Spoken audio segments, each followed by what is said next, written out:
Buenas tardes, soy la doctora Vanice Obane de Santa Cruz, Bolivia, pediatra endocrinóloga.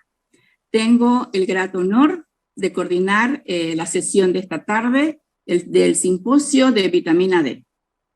Tengo el honor de presentar a nuestros dos grandes oradores de este simposio. Voy a comenzar con el doctor Oscar Brunetto, quien es pediatra endocrinólogo, jefe de División de Endocrinología del Hospital de Niños Pedro Elizalde de Buenos Aires. El doctor nos hablará de autoinmunidad y vitamina D. Presento también a la doctora María Loreto Reyes General, quien es pediatra endocrinóloga de Chile, trabaja en clínica alemana. Ella nos va a hablar de la vitamina D en la práctica clínica, certezas y dudas. Adelante, doctora María Loreto. Buenos días. Hoy día vamos a conversar sobre certezas y dudas respecto a vitamina D en la práctica clínica. Yo escogí hablar de la suplementación y el tratamiento con vitamina D porque es una de las preguntas más frecuentes que tenemos en nuestras clases.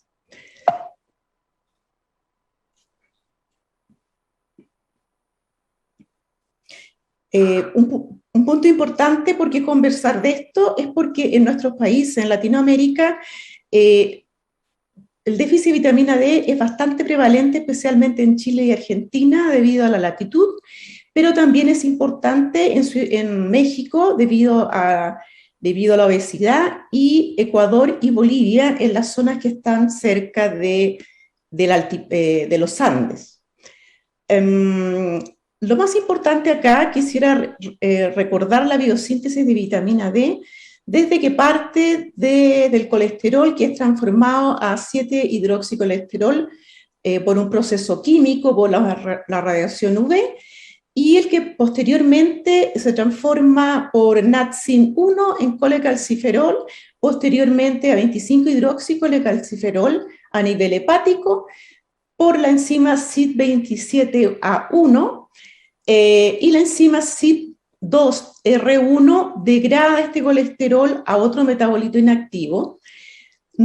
Posteriormente, 25-hidroxivitamina D es transportada por su proteína transportadora hacia el riñón, donde sufre su segunda hidroxilación a nivel renal, que la transforma en su forma activa, 1,25-hidroxivitamina D, o en una forma inactiva a través de este otro paso enzimático.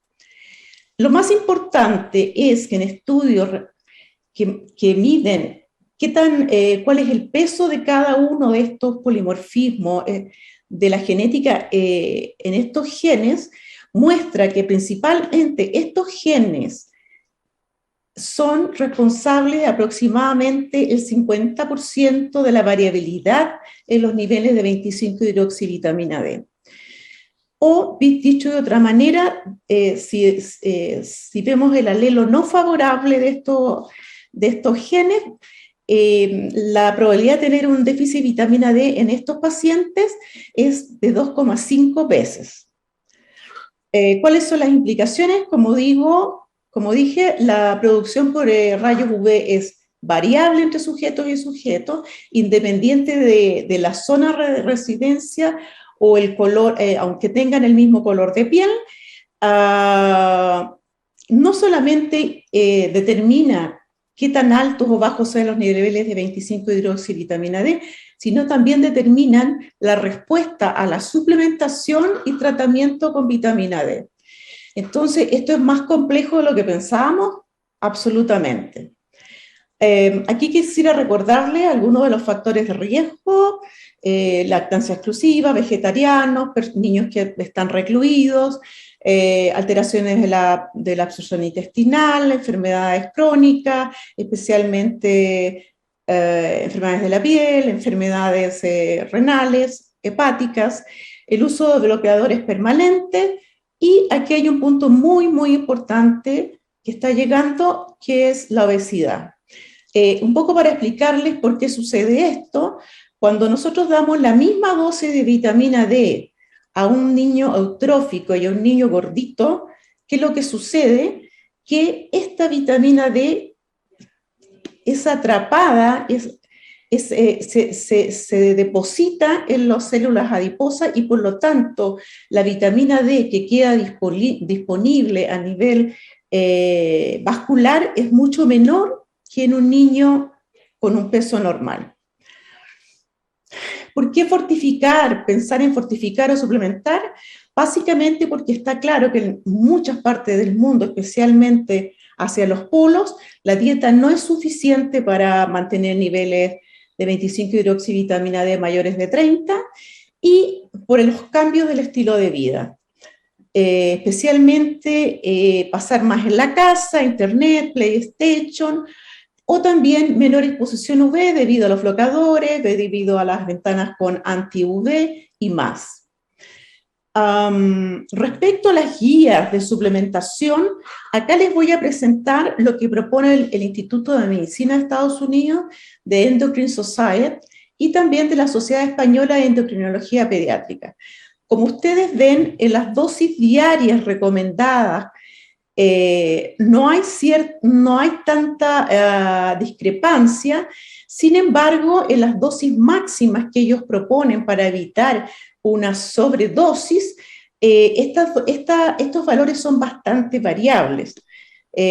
No habiendo un acuerdo estricto, pero obviamente nosotros sabemos que básicamente no hay una receta única en vitamina D. Esto va a depender dónde vive, el color de la piel, las condiciones de salud, su genética.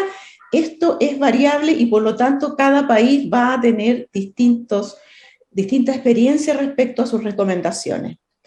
Respecto al tratamiento, quisiera enfatizar el tratamiento del déficit de vitamina D severo, especialmente como vamos a ver adelante por el riesgo de hipervitaminosis D. Cuando la vitamina D es bajo 15, especialmente bajo 12, se recomienda claramente usar una dosis de carga que, de acuerdo a nuestra experiencia y la revisión de la literatura, podemos decir que en niños menores de 2 años, no más allá de 50.000 unidades, niños mayores de 2 años, 100.000 unidades, pero estos niños que tienen mayores de 2 años un índice de masa corporal mayor a 90, se recomienda 200.000 unidades diarias.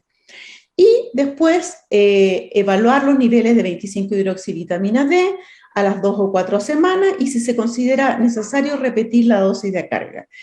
Hay que recordar que después de eso hay que dejar una dosis de mantención, que habitualmente es el doble, uno calcula el doble de la dosis de suplementación normal, más calcio. Ahora, cuando tenemos niveles entre 15 y 30, o sea, un déficit de vitamina D moderado, es preferible usar dosis diarias o semanales y no más allá del doble de la dosis recomendada preventiva para evitar niveles excesivos. Acá podemos ver cuáles son los efectos. Estos son niños que fueron suplementados con una dosis equivalente en los 3 casos, diario, una vez a la semana y mensualmente, y podemos ver que para alcanzar un nivel de 30, que por ejemplo cuando se usa mensual o semanal se logra rápidamente cercano al momento mismo, dentro de los primeros 14 días, en el caso de que se dan, si nosotros diéramos solamente las dosis diarias, esto podría llegar a demorar más de un mes en alcanzar un nivel óptimo. Con respecto a lo que les estaba conversando, llegar a niveles mayores de 100 que se consideran hipervitaminosis D, que puede ser asociado a hipercalcemia, hipercalciuria, nefrocalcinosis y muchas veces también pudiera ser alteraciones del ritmo cardíaco. Es así como nosotros estamos de acuerdo en recomendar hacer las mismas recomendaciones de Drug Therapeutic Committee of Pediatric Endocrine Society. Nosotros recomendamos que en todo niño que se vaya a prescribir 25-hidroxivitamina D mayor a lo recomendado como suplemento, debe monitorizarse con niveles de 25-hidroxivitamina D, especialmente si esta terapia va a ser prolongada en el tiempo. También hay que recomendar que hay niños con algunas enfermedades particulares cuyas recomendaciones son absolutamente diferentes, y para muchos de ellos hay guías como para los niños con insuficiencia renal crónica, fibrosis quística, diabetes, etc. Ahora les quiero mostrar nuestra experiencia de suplementación de vitamina D, un estudio randomizado, ubicado en 3 diferentes latitudes en Chile, latitud sur 33, 37 y 53. Y tuvimos 100 niños con placebo, otros con 5.600 unidades semanales y otros con 11.200 unidades semanales. Hicimos una evaluación al inicio del invierno y otra al final del invierno.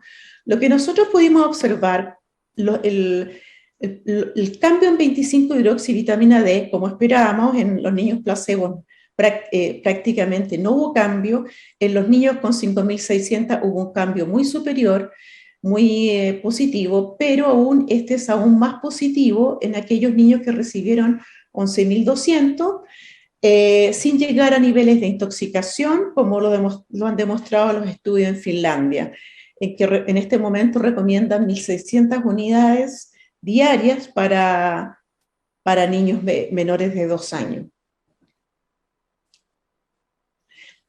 ¿Qué factores de riesgo encontramos nosotros? Que aquellos niños que tenían una lactancia materna que duraba más allá de 1 año tenían mayor riesgo, porque las fórmulas la mayoría de ellas están fortificadas. Entonces, el mantener la lactancia materna por periodos prolongados se asociaba a mayor riesgo de déficit de vitamina D.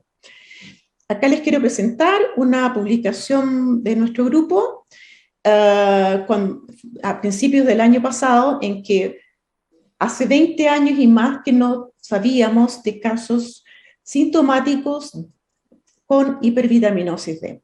Acá les quiero mostrar, bueno, a esta fecha ya tenemos muchísimos más casos conocidos, pero les quiero mostrar los primeros 5 casos, y como podemos ver, la dosis acumulativa que tenían, 90.000 unidades, 126.000 unidades, a 160.000 unidades en los últimos 3 meses. Como podemos ver, los niños a menor edad, menores son los valores que se requieren para llegar a niveles más de 100 nanogramos por ml. La presentación de estos niños, uno por infección urinaria alta, pielonefritis, detención del incremento de peso, vómitos y pérdida de peso, y los otros 2 no tuvieron síntomas. Algunos de estos niños recibieron la suplementación normal recomendada, pero las madres decidieron duplicar la dosis por ellas mismas. Algunas, ustedes saben que debido a COVID se informó mucho sobre los beneficios de vitamina D, y en otros casos fueron los mismos médicos, ya sea generales o pediatras, que indicaron dosis que la mayoría de ellos han estado dentro del esquema recomendado para adultos, 50.000 unidades semanales por 2 meses, 3 meses, lo que realmente es una cantidad enorme. Como conclusiones, la vitamina D es frecuente en niños americanos, latinoamericanos, y es un problema subestimado. En los países, así como en los países del norte, en los países que estamos más al sur del Ecuador, probablemente las dosis de suplementación son mucho mayores que las recomendadas habitualmente. Es muy importante que nosotros iniciemos un estudio respecto a fortificar los alimentos de la misma forma que se hace en los países del norte, Canadá, Finlandia, el norte de Estados Unidos. Después de, como decía, después de la pandemia, los médicos generales y pediatras estuvieron mucho más conscientes de la importancia del aumento de la prevalencia de déficit de vitamina D, pero todos nosotros debemos ser cuidadosos cuando tratamos un niño o queremos usarlo también como dosis preventiva. Nosotros recomendamos que, al menos en nuestro país, deberíamos iniciar un estudio piloto de fortificación que se ha planteado en la leche para niños y en el pan para adultos. Y nosotros, al igual que en Finlandia, recomendamos 1.500 unidades por litro cuando la latitud es menor cuando es más hacia el sur. 1.000 unidades entre latitudes 30 y 37, y no suplementación en aquellas zonas que están hacia el norte, cerca de Brasil. Y obviamente evaluar 25-hidroxivitamina D y el índice calcio-creatinina urinaria. Trabajo para el futuro. Es necesario determinar los niveles óptimos de vitamina D para las distintas edades, distintas enfermedades y diferentes metas que queremos conseguir. Por ejemplo, para raquitismo está absolutamente claro que se requieren niveles sobre 12 para prevenir el raquitismo. Pero para fracturas esqueléticas, prevención de osteoporosis u otros efectos extraesqueléticos de vitamina D, que va a hablar siguiéndome el doctor Brunetto, no tenemos idea. Tenemos mucho trabajo que hacer. Y en este punto es muy importante recordar la teoría, lo que es teórico versus lo que es los resultados de estudios de medicina basada en evidencia. Tenemos que revisar constantemente la literatura porque esto está cambiando progresivamente. Gracias. Buenas tardes. Voy a empezar mi presentación sobre autoinmunidad y vitamina D. Todos conocemos bien el mecanismo de formación de vitamina D a partir de la piel, que es un poco lo que vemos en el primer slide, en el cual va a pasar sucesivamente esta provitamina D por el hígado y por el riñón para hidroxilarse a 1,25. A partir de ahí, como también conocemos muy bien desde hace muchos años, la vitamina D va a cumplir sus funciones en el cuerpo a través de sus órganos diana, que esencialmente son el hueso, el riñón y el intestino, y dependiendo de la necesidad del organismo, va a intentar mantener niveles o colaborar a mantener niveles normales de calcio a nivel sanguíneo. En los años 80 se descubrieron múltiples receptores para vitamina D en órganos no diana, lo cual despertó muchísimo la curiosidad, más aún luego de que se descubrió también la secuencia del genoma humano y se pudo observar que aproximadamente el 3% de los genes del genoma se encontrarían regulados por el elemento regulador de vitamina D en la región reguladora justamente de dichos genes y que responden a 1,25. También sabemos que estos receptores de vitamina D lo que cumplirían, a diferencia de lo que veíamos recién, una función estrictamente calcémica. Acá podemos ver en este gráfico, en la parte derecha, en la cual a partir de los niveles de 25-hidroxivitamina D del hígado, lo que podemos observar es justamente que estos tejidos diana que tienen receptores para vitamina D también tienen todo el sistema enzimático para poder convertirla en 1,25, la cual actúa en forma paracrina o autocrina, y las primeras, digamos, demostraciones de su actividad en las diferentes células que veíamos recién expresadas por los diferentes receptores, daban cuenta de que en realidad la función tendría que ver justamente con el crecimiento de dichas células y la diferenciación de las mismas. Todos estos descubrimientos fueron llevando, como también conocemos desde hace ya algún tiempo, a postular diferentes roles que podría tener la vitamina D, la cual es una verdadera hormona, en diferentes situaciones y en diferentes tejidos. Uno de los roles más conocidos, y por ahí los cuales hay mayor evidencia clínica de su utilidad y de su, digamos, fisiología, es justamente la regulación inmune, tanto la regulación innata como la regulación adquirida. A partir de los conocimientos de la acción de la vitamina D, sobre todo en las células presentadoras, en estos tejidos, se empezaron a investigar algunas enfermedades en las cuales sí podía tener justamente importancia esta regulación, como la enfermedad intestinal, la enfermedad celíaca y las enfermedades reumáticas. También se exploró en diabetes, en síndrome metabólico, en psoriasis, etc. Hoy me voy a referir particularmente a la relación existente justamente entre vitamina D y la enfermedad celíaca.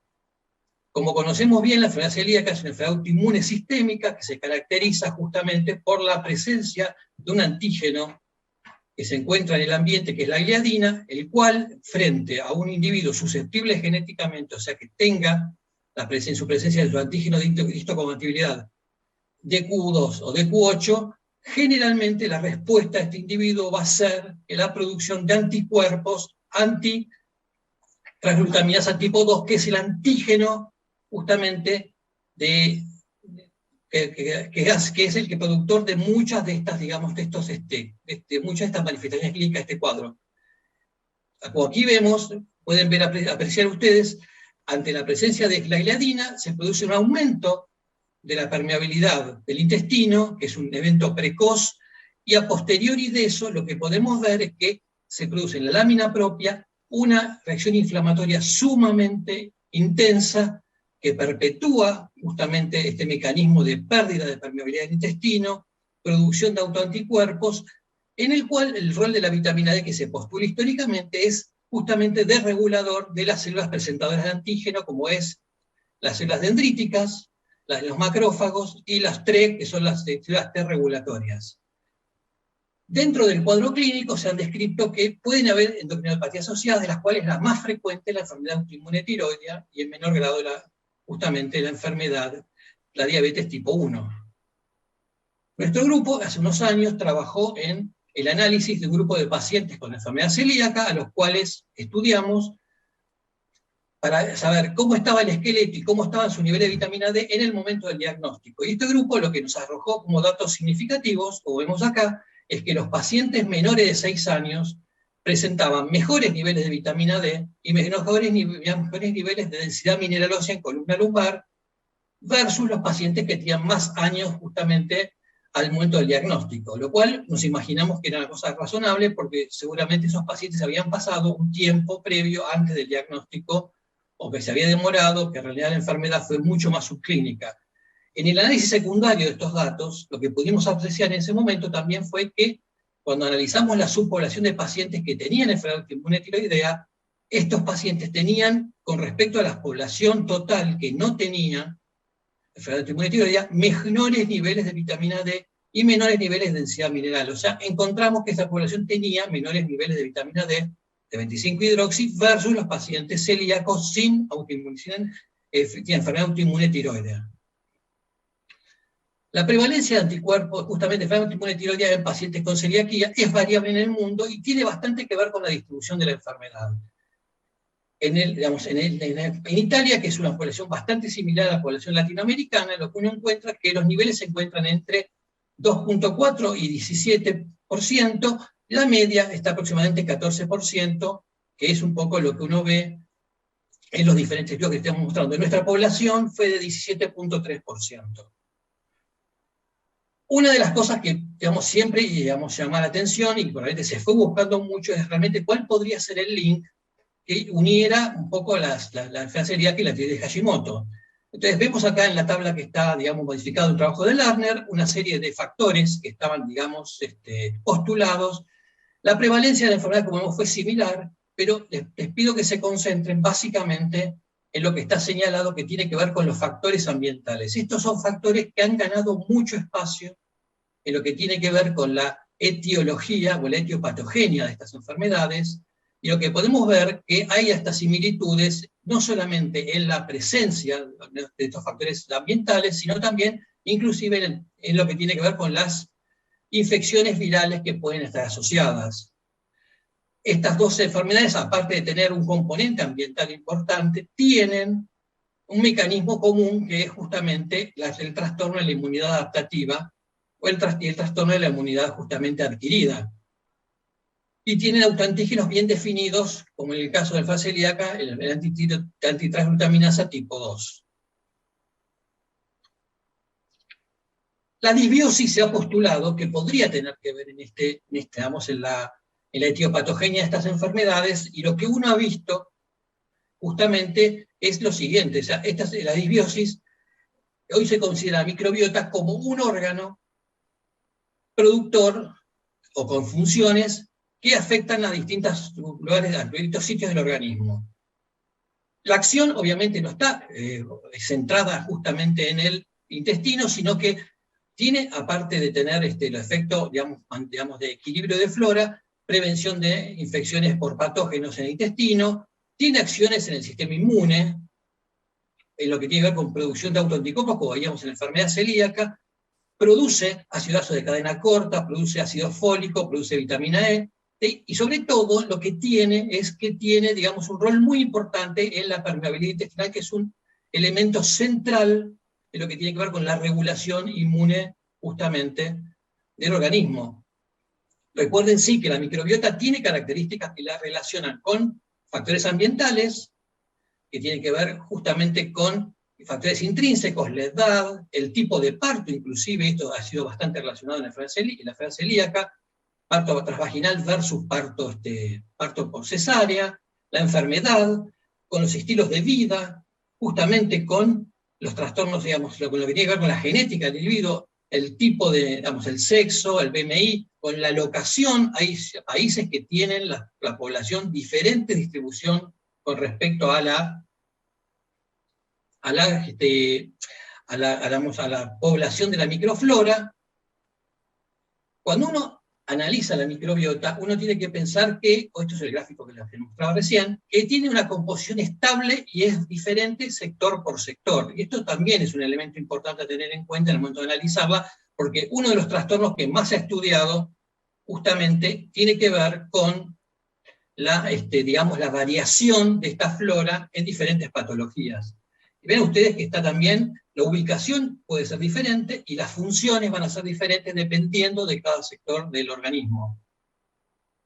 La pregunta que surge cuando uno empieza a analizar este tipo de datos, que son muy, muy recientes, los últimos 3-4 años, es si realmente la microbiota podría ser el link entre la enfermedad celíaca y la enfermedad autoinmune tiroidea. Y vemos que hay muchos links que la van uniendo, digamos, y la van relacionando entre sí.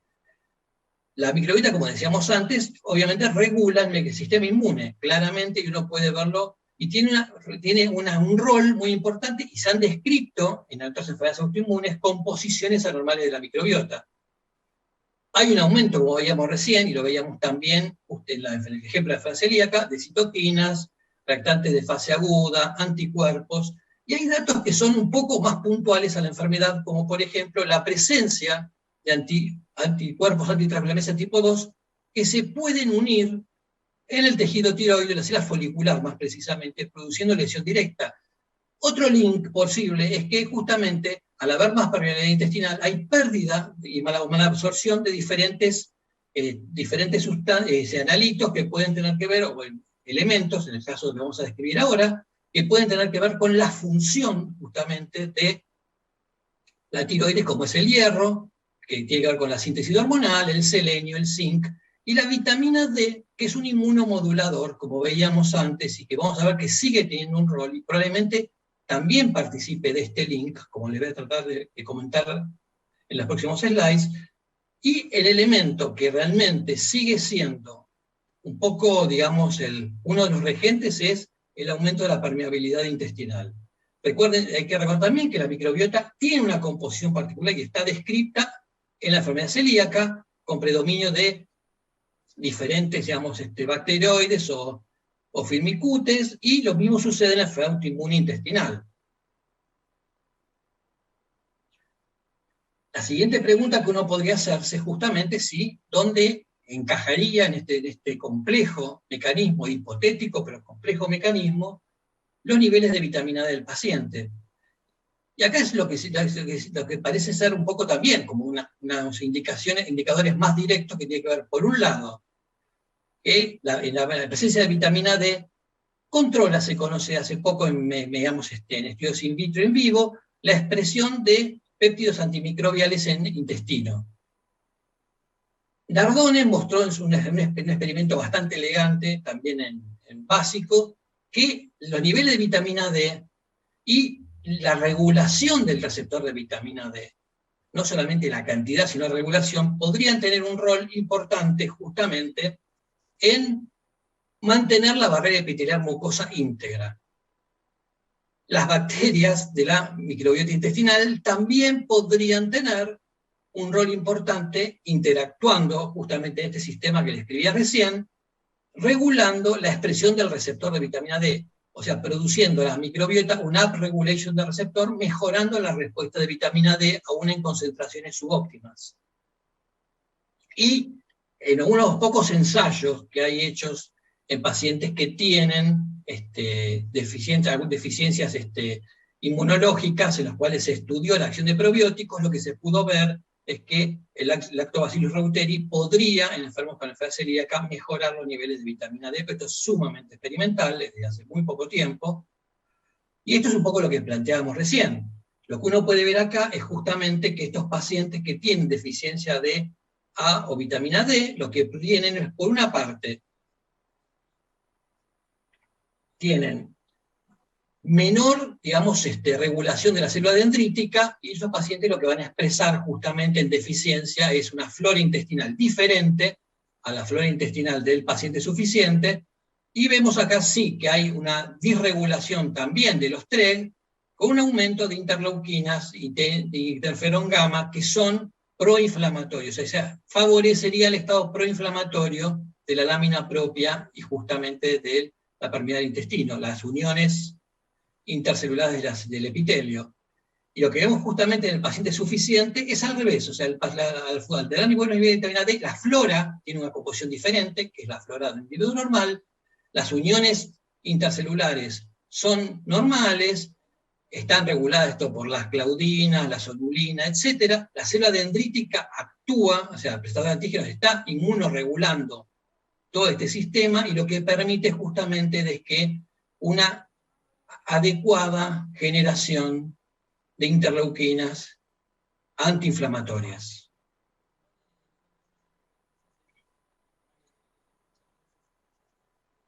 Uniendo todas las piezas que veíamos recién, se intentó armar un modelo en el cual intentar interpretar todo esto. Y esto es un poco el modelo que plantea la gente del grupo de Austria, en el cual lo que sugieren es que justamente hay dos eventos importantes, que es la modificación de la microbiota y la disregulación del sistema inmune, en el cual estaría involucrada la vitamina D, tanto en la regulación de la microbiota como en la regulación del sistema inmune, que esto llevaría el aumento de la permeabilidad, sobre todo a una pérdida de micronutrientes, que tienen que ver con la función de la glándula tiroidea, y lo que se plantea también es que si mejora la permeabilidad intestinal justamente con el uso de probióticos y la dieta libre de gluten, podría mejorar justamente la permeabilidad intestinal, o sea, menor permeabilidad intestinal, mediada justamente por mejores niveles de vitamina D, y todo esto redundaría la regulación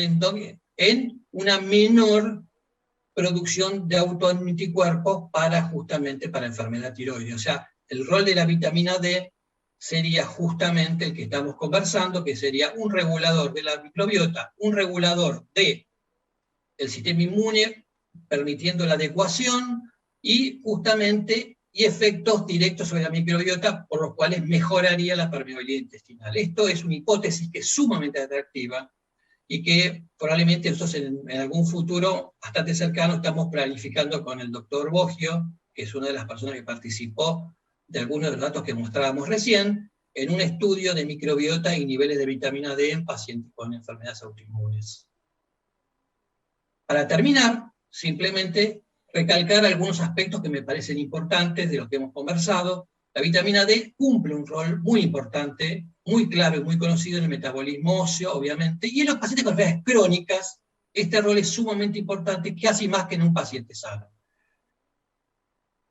La cuestión que tiene que ver con la patogénesis y la regulación de la patogénesis, justamente en la enfermedad celíaca, y la relación entre la enfermedad celíaca y la autoinmunidad, todavía no queda de todo claro, sobre todo lo que tiene que ver con la deficiencia de vitamina D, si podría ser causa o consecuencia, pero lo que sí es claro es que el microbioma podría tener un rol importante en esta hipótesis en la regulación de la respuesta inmune en pacientes con enfermedad celíaca, y en su potencial, digamos, justamente relación con las enfermedades autoinmunes tiroides, esencialmente la tiroides de Hashimoto, y requieren muchas veces, requerirán más estudios y mejores estudios justamente para poder deslindar la naturaleza de esta relación. Y para hoy por hoy, para nosotros que atendemos pacientes pediátricos, el objetivo seguirá siendo tener pacientes que tengan, que si tienen una enfermedad crónica, poder, digamos, velar que tengan adecuados niveles de vitamina D, prevenir el déficit de vitamina D, pero pensando exclusivamente en corregirla en función de la salud ósea, que es lo que está verificado que realmente no quedan dudas de que sea así. Desde ya muy agradecido, en nombre de mi equipo y en el mío, y muchísimas gracias por su atención a todos. Muchas gracias, doctora María Loreto, doctor Brunetto, por tan importante aporte en el conocimiento y actualización de la vitamina D, sobre todo en estos tiempos de pandemia. Y ahora damos lugar a unos minutos de preguntas y respuestas para los que deseen hacerla. Buenas tardes.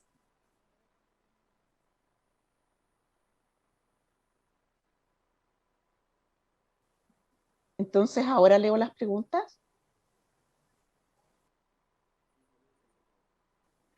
¿Me están escuchando bien? Sí.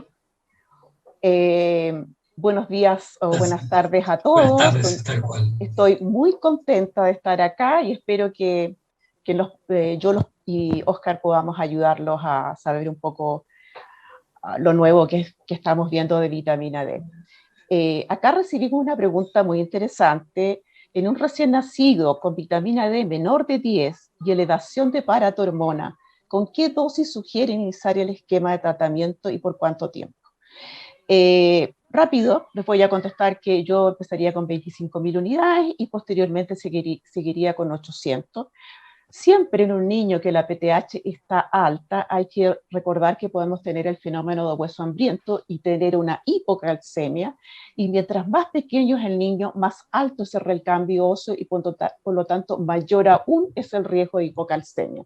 Y por otra parte, hay que recordar, si este niño posteriormente va a recibir leche materna, que un recién nacido que nace con niveles bajos de vitamina D, 100% la madre tiene un déficit de vitamina D, de manera que hay que corregirlo en ella también.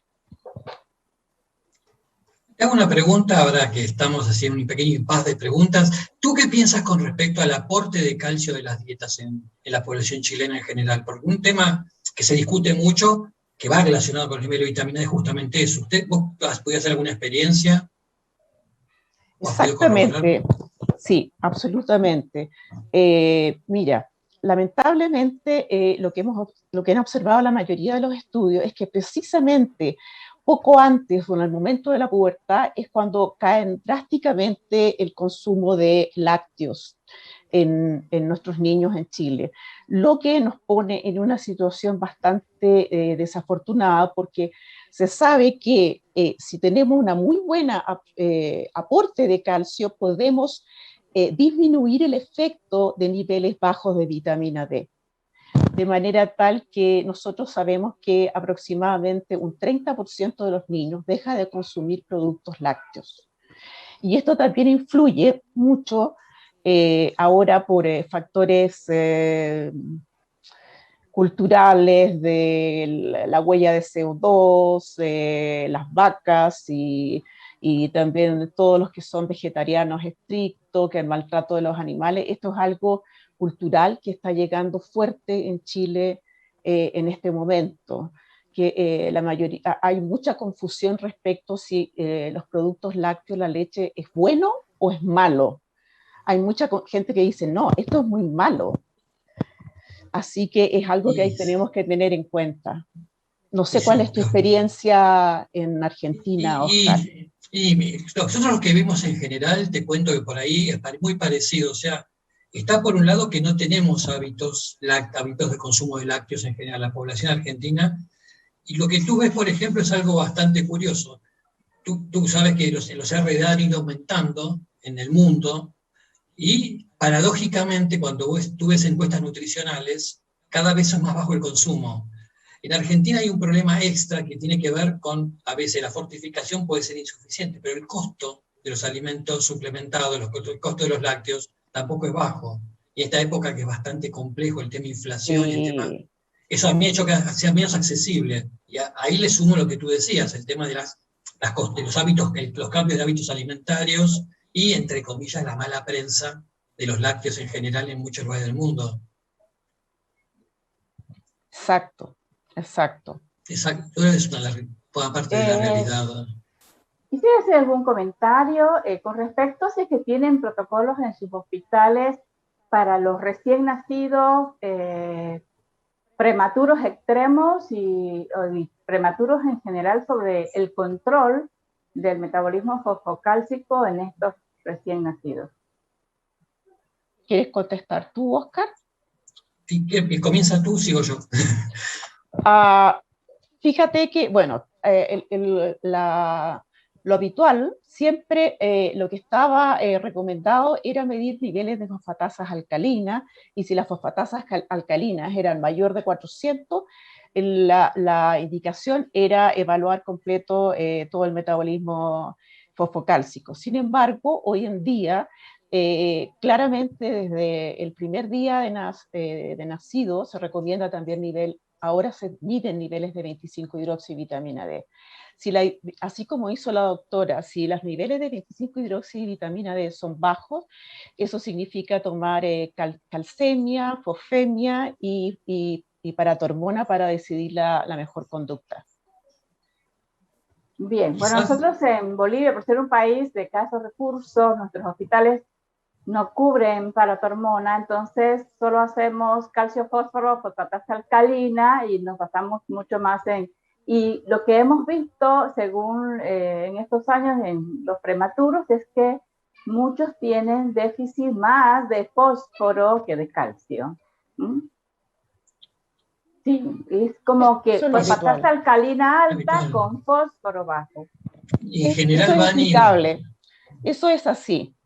Al aumentar la PTH se mantiene como sea la calcemia normal por razones vitales, y el fósforo, la paratormona, disminuye la reabsorción tubular de fosfato, y por lo tanto eso es sumamente común. En Chile, antes de medir PTH en niños ya mayores, se hacía erróneamente el diagnóstico de raquitismo hipofosfémico cuando era raquitismo hipocalcémico. Al comienzo, la mayoría de los casos de referencia que nosotros recibíamos en el programa de metabolismo óseo era eso, un raquitismo hipofosfémico que por alguna razón no curaba. Y esa era la razón.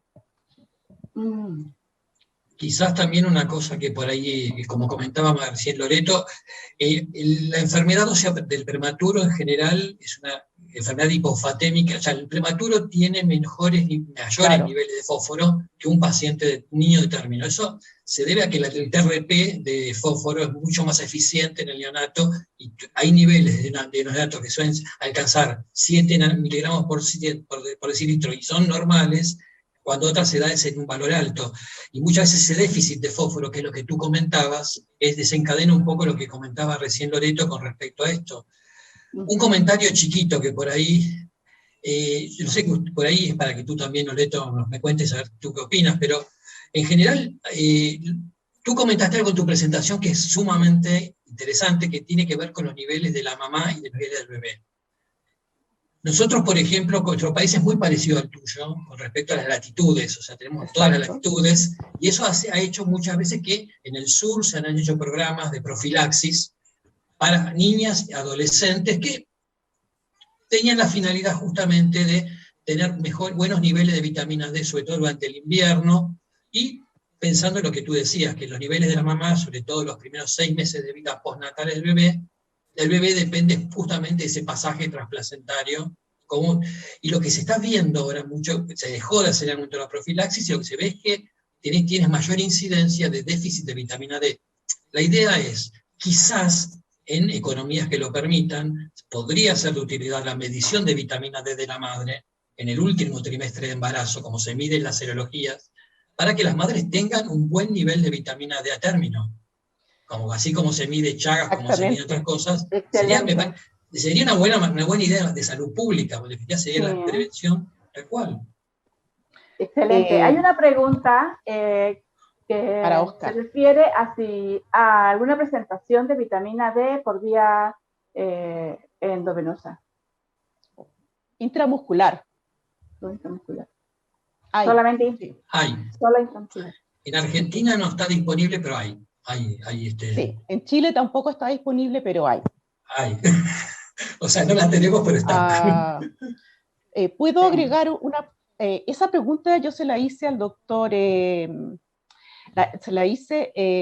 al doctor Feldman de Estados Unidos por los niños con epidermolisis bulosa, que no tienen la capacidad intestinal de absorción, y lo que él me recomendó es hacer buches en la boca, y que dijo que sublingual se absorbía muy bien, y nosotros hemos tenido muy buena respuesta en niños con epidermolisis bulosa oral, porque lamentablemente tampoco disponemos de la forma parenteral. Y lo otro que recurrimos cuando el niño realmente está hacia el norte o centro de Chile, que tome sol.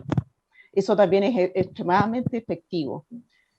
Hay una pregunta con respecto, yo quería agregar algo, con respecto a las embarazadas.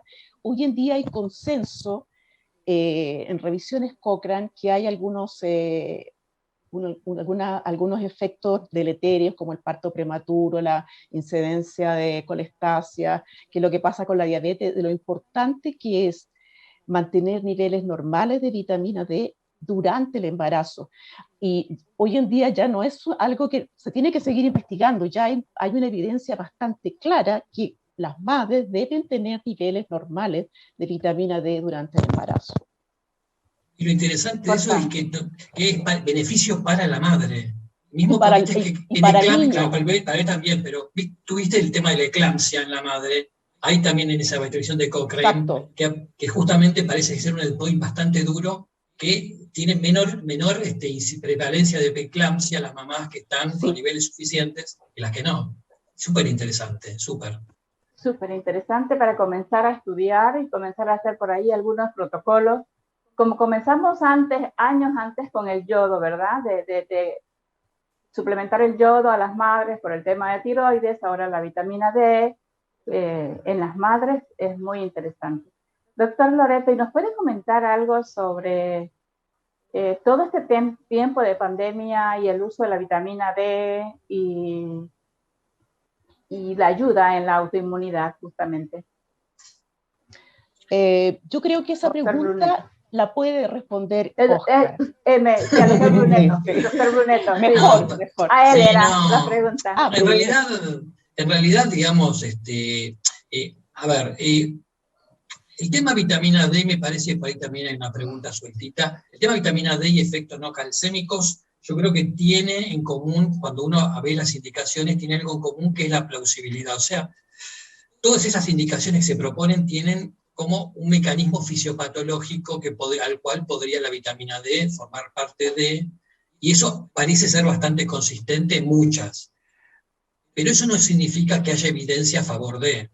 O sea, lo que se está viendo ahora, sobre todo en el tema que tiene que ver con el control de la inflamación en los pacientes COVID, que es un poco por donde se mueve el tema de tener buenos niveles de vitamina D y el uso de vitamina D para COVID, a mi gusto la evidencia sigue siendo bastante poco suficiente. O sea, hay estudios que van muy a favor de esto, Pero yo creo, Gaby, por ahí me interesaría tu opinión, Loreto, yo creo que hay, digamos, una especie de marco teórico que podría justificar que podría tener alguna acción, pero tú cuando ves las intervenciones te encuentras de que, lejos de solucionar el problema, muchas veces o sea, cuando uno quiere probar que realmente puede ser terapéuticamente útil, es ahí donde uno encuentra los huecos. Yo creo que por ahí falta más evidencia, claramente.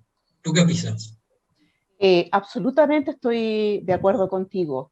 Hasta el momento no hay ningún estudio que haya demostrado fehacientemente de que sí tiene un cambio, ya sea en la tasa de contagio como la tasa de gravedad de la enfermedad por COVID, pero yo sigo las indicaciones del Reino Unido que dice que pareciera, si bien no está demostrado, pareciera teóricamente deseado que no, si se encuentra un paciente deficiente, corregir a la normalidad. Sí, Tal porque, cual. claro, absolutamente. O sea, y Eso eso es es lo que se súper importante. recomienda. No, que eso es súper importante. ¿Sabes por qué? Porque me parece que eso o sea, este tema está asociado al uso en pacientes suficientes. O sea, yo creo que lo que uno tiene que apuntar hoy es que el paciente no sea insuficiente, que tenga un buen nivel adecuado de vitamina D. Y ahí me parece que coincidimos todos. La gente del NICE, los chilenos y los argentinos seguramente. Hay una pregunta por acá, por ahí así, porque por ahí me adelanto. Pregunta, ¿cuál es el valor de 25-hidroxi que podría ser requerido para tener una adecuada inmunidad? Y yo creo que la pregunta aplica igual. Me parece que es la misma respuesta que dimos recién. O sea, digamos, lo que hoy se sabe, que lo que sí, la función calcémica de la vitamina D para mantener una adecuada regulación del metabolismo óseo está sin discusión y es la indicación formal en pediatría hoy. Entonces, en ese sentido, si el paciente es insuficiente o es un deficiente de vitamina D, está más que justificado tratarlo, pero no por un posible beneficio extra, sino justamente para que tenga un nivel de suficiencia de vitamina D. Me parece que esto es claro hoy, me parece que es un mensaje que uno tendría tenerlo hoy por hoy con la evidencia actual. ¿Tú estás de acuerdo? Absolutamente. Sí, no, creo que por ahí... Quisiera plantear otro problema, que por estar en un país que tiene mucho nivel de pobreza, que si bien hay lugares donde los niños están expuestos al sol, tienen muy buena formación de vitamina D, pero cero ingesta de calcio, sobre todo en regiones orientales donde la alimentación se basa más a base de hidratos de carbono, arroz, papa, yuca, muy poca carne, muy pocos cereales o granos. Entonces, y no hay ingesta de lácteos. ¿Cuál sería en estos casos la dosis de vitamina D, o hay que tomar acciones para que estos chicos mejoren su ingesta de calcio vía oral? ¿Listo? Sí, eso es bastante interesante porque, Bani, en tu país hay estudios en que muestran que en las zonas del altiplano, igual que en Chile, debido a que hay más frío, probablemente los niños se abrigan más, aun cuando están en una latitud bastante cercana al Ecuador, más cercana al Ecuador, hay mayor riesgo de déficit de vitamina D. Ahora, lo que nosotros hacemos, la verdad es que es considerar las dos cosas. O sea, nosotros aportamos tanto calcio como vitamina D en la dosis recomendada. Nosotros tenemos varias formulaciones que pueden dar precisamente una cantidad bastante adecuada de las dos. Pero eso es lo que yo sugeriría. Usar las dos, ya que vamos a usar un suplemento y que va a tener que estar todos los días tomando, es mejor que contenga los dos. Considerar una suficiencia, un aporte suficiente de los dos. De los dos, obviamente, sí. Sí, ¿Y un tú poco crees que difícil. ¿tú crees que habría que hacer controles para esos niños? ¿Controles de laboratorio? Cuando tú decides... Mira, ¿Puedes yo hacer sé la que otra pregunta? eso es algo bastante caro y probablemente poco factible en muchas partes de Latinoamérica, aún en Chile.